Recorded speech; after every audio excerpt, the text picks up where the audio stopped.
तो जगत के सर्व जीवों के प्रति जब उसको मैत्री भाव जपता है तो इसका मतलब ये हुआ कि उन्होंने पूर्वभोग की जो भी उसके साथ प्राग द्वेष की विधातना की थी वहां से भी वो मुक्त हो गए। सिर्फ जैना की क्रिया से इस भाव में जीव दया के प्रति हमारी जो जागृति थी, जैना यानी जीव दया के प्रति हमारी जो जागृति उससे पुण्य बंध हुआ और उस जैना में पर आत्मा को देखकर यानी कि अन्य के चौथो भाग एनी ए वच्चे काम स्टॉप करी અને 200 સબ્જેક્ટ આખા એ લખાવી ગયા, લખવાનું ચાલે છે અને ઘણા બધાને લાભ મળે એના કારણે તો એ વિષયો બહુ સરસ સાધ્યંત થયા।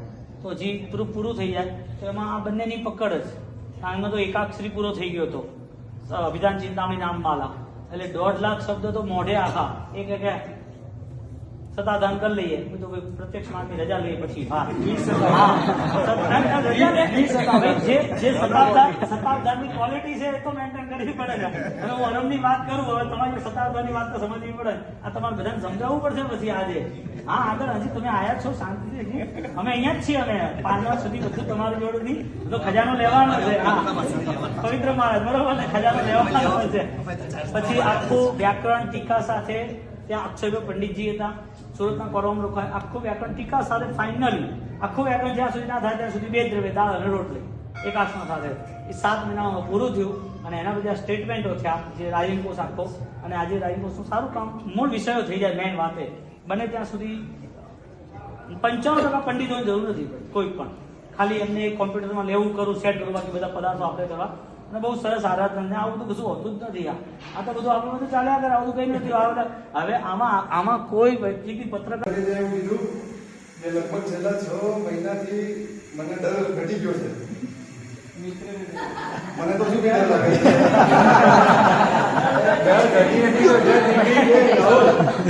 ઘટી ગયો, ડર નીકળી ગયો।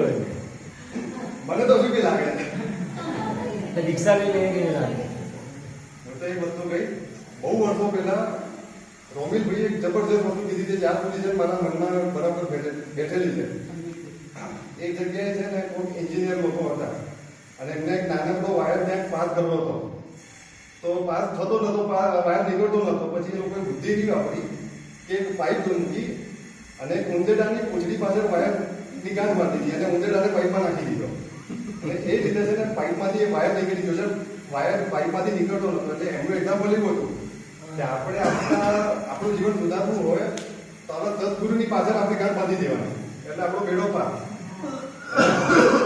સાહેબજી માટે તો એવું છે કે આવા ઉત્તમ ગુરુ મળવા, એટલે હું તો હવે છેલ્લે એક જ વસ્તુ કહી, કોઈ વ્યક્તિ હમણાં વાત થઈ મેં કીધું કોઈ વ્યક્તિ શ્વાસ વગર કદાચ મેક્સિમમ 5 મિનિટ જીવી શકે, 10 મિનિટ જીવી શકે।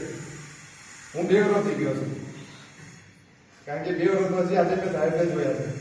સંજોગ એવો થયો કે હું જઈ જ ના શક્યો ક્યારે, અને મારા પ્રાણ પ્રિય ગુરુને આજે હું લગભગ 2 વર્ષ પછી જ હું જોઈ રહ્યો છું। બસ આજે મારા માટે બહુ જ મોટી વાત છે।